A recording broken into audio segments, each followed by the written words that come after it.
Où allez-vous lorsque vous entendez des informations déconcertantes pour la première fois et que vous voulez éviter de passer pour un imbécile? Bien sûr, c'est Google.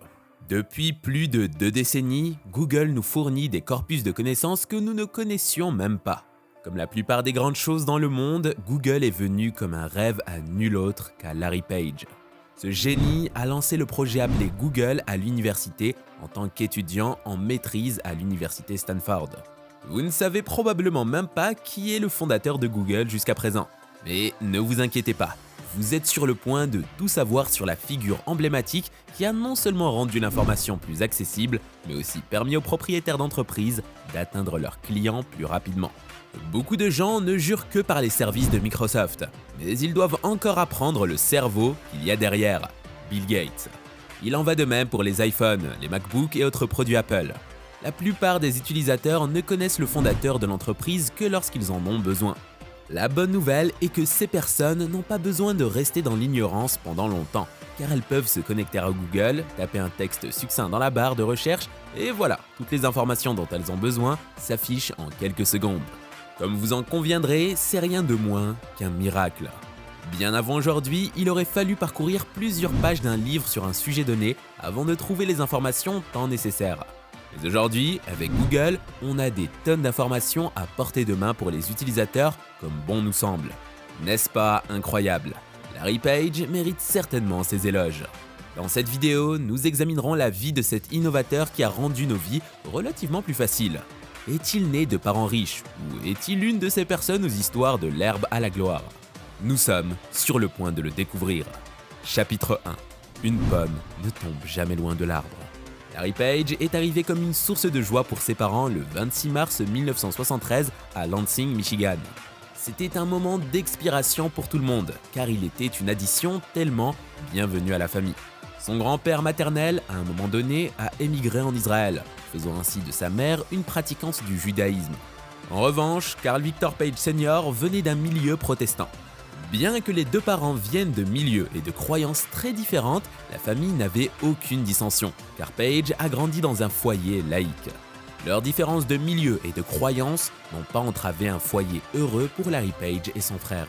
Les deux parents de Page sont des gourous de l'informatique. Il n'est donc pas surprenant qu'il ait grandi pour devenir le cerveau derrière l'une des inventions les plus révolutionnaires que le monde ait jamais vues. Le père de Page, Carl Victor Page Sr., a passé de nombreuses années en tant que professeur d'informatique avant d'obtenir son doctorat dans la prestigieuse université du Michigan. Largement considéré comme un pionnier important dans les domaines de l'informatique et de l'intelligence artificielle, le père de Page a accompli des choses étonnantes depuis des décennies, même à une époque où la discipline était encore relativement inconnue. De même, la mère de Page, Gloria, était également instructrice en programmation informatique au Lehman Briggs College, dans le Michigan, suivant les traces de son mari. Il est évident que Page était entouré d'une intelligence et d'un talent incroyables dès son plus jeune âge, ce qui a sans aucun doute joué un rôle dans la formation de ses propres réalisations remarquables. Alors que certains enfants choisiraient un chemin différent de celui de leurs parents, Larry Page était l'un de ces enfants extrêmement curieux qui observent attentivement leur environnement. Bien que, en sa défense, il n'aurait pas pu échapper à ce qu'il est devenu car leur maison était toujours remplie de différents livres et magazines sur la science et la technologie. Il n'avait aucune chance. Associé à son intelligence, il était également un lecteur vorace et avait un approvisionnement constant de matériel pour satisfaire ses désirs. À l'âge de 6 ans, il s'est intéressé aux ordinateurs et a commencé à se demander comment étaient constituées les machines. C'était le début de la fin pour de nombreux gadgets dans leur maison. Cependant, il n'était pas seul. Il avait la guidance constante de son frère aîné avec qui il démontait et remontait des machines et des gadgets. Dès son plus jeune âge, il était clair qu'il allait construire un moteur en grandissant, mais personne ne pouvait savoir l'ampleur de l'innovation impactante qu'il allait créer. Avec son enthousiasme pour les machines, on aurait pensé qu'il deviendrait ingénieur. Mais eh bien, l'avenir ne peut pas toujours être prédit. Page est un homme aux multiples talents. Outre son intérêt pour les machines, il jouait d'instruments et faisait de la musique. Et pour bonne mesure, ses parents l'ont envoyé dans un camp d'été musical appelé Interlochen Arts au Michigan. Page, dans l'une de ses interviews, a admis que sa connaissance de la musique a influencé sa rapidité en informatique. En quelque sorte, ses compétences musicales ont joué un rôle majeur dans la création du moteur de recherche ultra rapide que nous connaissons tous sous le nom de Google. Pensez-y en musique, vous devez être précis avec le timing, sinon toute la chanson peut être gâchée. Et cette connaissance technique qui peut sembler absconse pour certaines personnes est précisément ce qui l'a aidé à créer le plus grand moteur de recherche de la planète. À l'âge de 2 ans, Page a été inscrit à l'école de Montessori d'Okemos, au Michigan, entre 1975 et 1979. Les parents de Page ont un penchant pour l'éducation précoce. Peut-être parce qu'ils étaient tous deux des parents qui travaillaient. Cependant, il a fréquenté le lycée East Lansing pour ses études secondaires, où il a obtenu son diplôme en 1991. Rappelez-vous, ses parents l'ont inscrit dans une école de musique, ce qui s'est avéré avoir aidé à développer Google. Eh bien, le chemin était tracé après le lycée, et c'est à ce moment-là qu'il a appris à jouer du saxophone et de la flûte pendant quelques étés. Page n'a pas pris de pause d'études, car il a obtenu son diplôme de l'Université du Michigan en 1995 avec un diplôme honorifique en informatique. Peu de temps après, il s'est inscrit à l'Université Stanford pour son master en sciences dans la même filière que celle de sa première licence en 1998. Ses avantages sont associés au fait d'être un jeune homme intelligent. Page a toujours été rempli d'idées qui ne sont rien de moins que authentiques. Vous devriez savoir que Google n'était pas sa première innovation. Par exemple, à la surprise de ses instructeurs à l'école, il a été le premier à remettre un devoir sur un traitement de texte alors qu'il avait moins de 10 ans. C'était juste le début. Alors qu'il était à l'université, il a expérimenté avec des briques faites de Lego et a créé une imprimante à jet d'encre. Cela a découlé de son idée d'imprimer de grands posters à des prix vraiment bas. Quelqu'un ou certaines personnes devaient extorquer des étudiants, alors il a vu la nécessité d'alléger les problèmes des gens. Ou peut-être voulait-il simplement apporter quelque chose de nouveau à la région. Larry Page est un leader né. Il a montré ce trait lorsqu'il est devenu président du chapitre Beta Epsilon de la société d'honneur Eta Kappa Nu après avoir été membre pendant un certain temps. Il a également été membre de l'équipe scolaire Maize and Blue de l'Université du Michigan en 1993. Son impact n'a pas décollé avec Google. Même à l'université, il a proposé que le système de transport de l'école, principalement les bus, soit remplacé par un système de transport rapide personnel. L'idée était unique et audacieuse, proposant des véhicules sans conducteur pour transporter sans effort les étudiants d'un point A à un point B. En toute honnêteté, il aurait été compréhensible que l'école ait quelques réserves à ce sujet. Après avoir ajouté une maîtrise en sciences à sa collection académique, il a commencé son doctorat en informatique à l'université Stanford. Tout en cherchant une thèse où il pensait examiner le World Wide Web, d'un point de vue mathématique et précis et saisir la structure des liens, il a été encouragé par son superviseur à le faire tant que son esprit l'approuvait. Page, plus tard dans la vie, a donné un immense crédit à son superviseur, Terry Winograd, qui lui a donné l'impulsion nécessaire.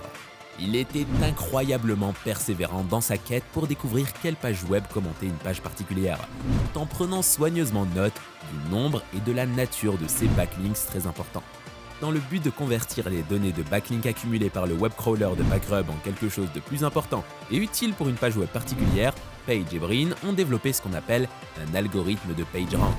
Au cours de cette expérience, ils ont réalisé que ce qu'ils avaient découvert pouvait être utilisé pour développer un moteur de recherche dont l'utilité dépasserait de loin toutes les autres machines de ce type qu'ils avaient jamais connues. Voici la naissance du moteur de recherche le plus célèbre du monde. L'algorithme construit par le duo dépendait d'une certaine technologie qui analysait la pertinence des backlinks reliant une page web à une autre. Page et Brin étaient plus motivés et prêts que jamais. Avec une nouvelle montée d'adrénaline, la chambre d'hôtel de Page a été transformée en une sorte de laboratoire de machines.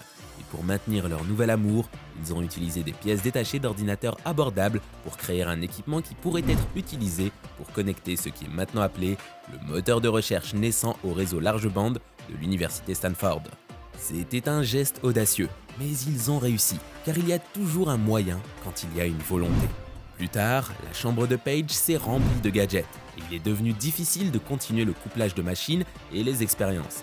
Et au lieu de se plaindre et de remettre leur rêve à zéro, la chambre de Brin est devenue leur deuxième laboratoire où le test de leur conception de moteur de recherche sur le web a eu lieu. Malheureusement, bien plus qu'ils ne l'avaient anticipé, la croissance de leur projet a été si rapide qu'elle a causé d'importants problèmes dans l'infrastructure informatique de Stanford. Eh bien, c'était juste un petit accroc dans le rêve, et ils ne se laisseraient pas décourager quoi qu'il arrive. Dans le but de mettre en place une simple page de recherche pour les futurs utilisateurs, Page et Brin ont utilisé la technique de programmation HTML de ce dernier. car ils avaient besoin d'un développeur de page web pour créer quelque chose de visuellement sophistiqué. Toujours dans la naissance de leur rêve, ils ont commencé à utiliser toutes les pièces détachées d'ordinateurs qu'ils pouvaient trouver pour fabriquer la puissance informatique nécessaire pour traiter diverses recherches de nombreux utilisateurs. Au fil du temps, leur moteur est devenu populaire parmi leurs amis à Stanford, et assez rapidement, la nouvelle s'est répandue dans toute l'université. Avec autant de charges de travail sur leur serveur, il est devenu clair qu'ils avaient besoin de serveurs supplémentaires pour traiter le barrage de questions de leurs utilisateurs. Le financement a nécessité beaucoup de travail. Page et Brin ont rassemblé des fonds auprès de la famille, des amis et des membres du corps enseignant pour acheter des serveurs, et à partir de là, ils ont loué un garage à Menlo Park. Ils ont également reçu de l'aide d'Andy Bechtolsheim, le cofondateur de Sun Microsystems, qui a émis un chèque de 100 000 $. Puis, en août 1996, la première version de Google, qui était encore sur le site web de l'université Stanford, a été mise à la disposition des utilisateurs d'Internet. Chapitre 3.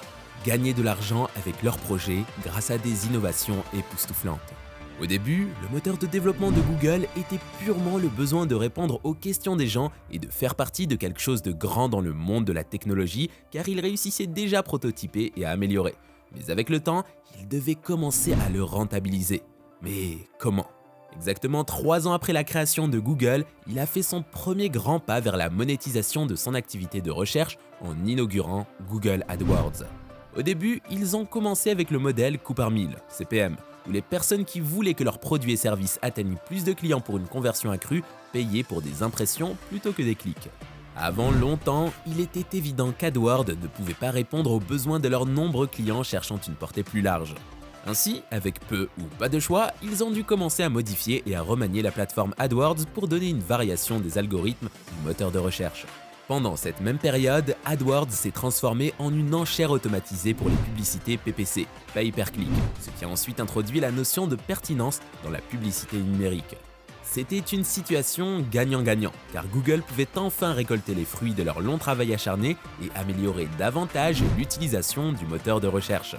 Dans le même temps, les propriétaires d'entreprises avec l'avantage de l'Internet pouvaient atteindre leurs clients en grand nombre. Jusqu'à présent, AdWords génère toujours beaucoup de revenus automatiques qui alimentent les activités de Google. Plus tard, pour apporter plus d'innovation à Google et l'empêcher de tomber rapidement dans l'obsolescence, AdSense a été introduit. Cette invention permettait à quiconque ayant un site web d'accéder à l'index publicitaire de Google. En conséquence, Google était efficacement préparé pour une prééminence dans la promotion numérique. Avec tous les dollars qui ont commencé à entrer rapidement dans les coffres de Google, il est facile de supposer que les fondateurs se reposeraient sur leur laurier. Eh bien, rien ne pourrait être plus éloigné de la vérité. Ils se réchauffaient. Après avoir ajouté les annonces qui étaient conçues pour aider les recherches, Google a rassemblé tout l'enthousiasme possible et a commencé à innover à un rythme qui semblait presque agressif.